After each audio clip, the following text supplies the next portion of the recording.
হাবিবাল্লাহ ইয়া রাসূলুল্লাহ তুমি জীবন তুমি মরণ আধার গরে তুমি আপন তুমি জীবন তুমি মরণ আধার গরে তুমি আপন তুমি মদের পারের তরি তুমি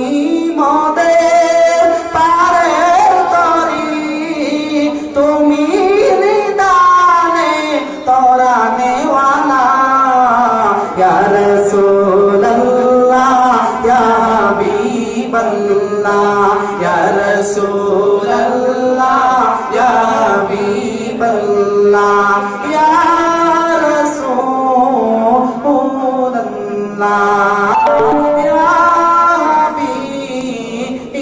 হাবিবাল্লাহ চিৎকার মেরে বলেন না ইয়া রাসূলুল্লাহ আর একটু জোরে আওয়াজ করে বলুন না ইয়া রাসূলুল্লাহ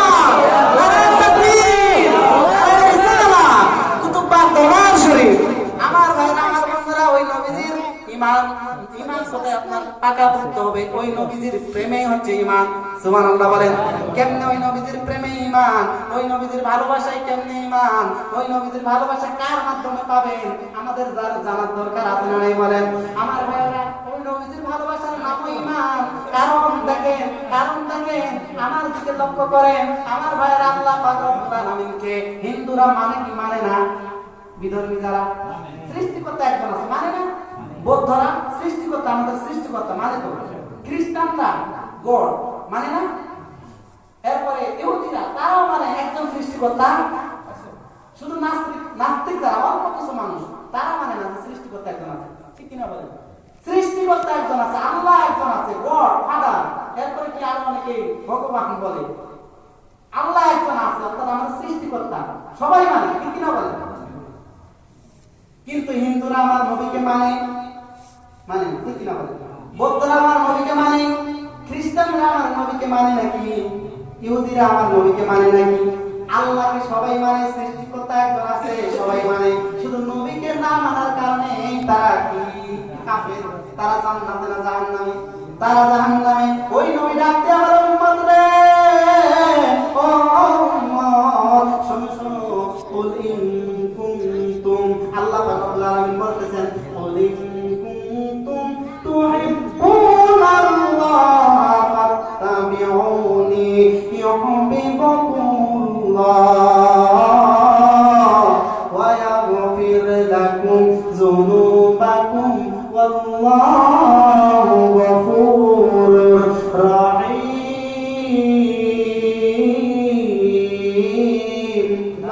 আল্লাহু আকবার বলতেছেন হে নবী আপনি আপনার উম্মতদেরকে বলে দেন আপনি আপনার উম্মতদেরকে জানিয়ে দেন কুল আপনি বলুন ইন কুনতুম তুহিব্বুনাল্লাহ যদি হে আমার উম্মতেরা তোমরা আমি আল্লাহ তাআলাকে পাইতে চাও আল্লাহ তাআলার ভালোবাসা অর্জন করতে চাও আল্লাহ তাআলাকে মহব্বত করতে চাও আল্লাহকে ভালোবাসতে চাও আল্লাহর মারিফত লাভ করতে চাও তাহলে কি করো তাহলে ইন কুনতুম তুহিব্বুনাল্লাহ ফাত্তাবিউনি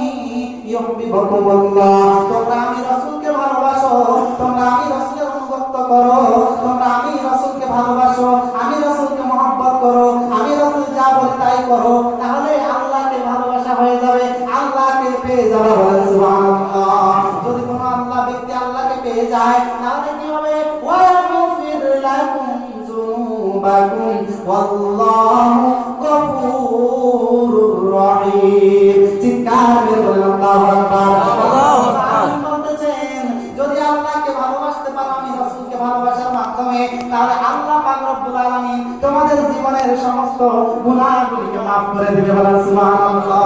ওই রাসূল নিজে বলতেছেন লা ইউমিনু আহাদুকুম হাত্তা আকুনা আহাব্বা ইলাইহি মিন ওয়ালিদিহি ওয়া ওয়ালাদিহি ওয়ান নাসি আজমাইন হে দুনিয়ার মানুষেরা শোনো শোনো লা ইউমিনু ততক্ষণ পর্যন্ত তোমরা মুসলমান ততক্ষণ পর্যন্ত তোমরা ঈমানদার হতে পারবে না আহাদুকুম হাত্তা আকুনা আহাব্বা ইলাইহি যতক্ষণ পর্যন্ত না তোমরা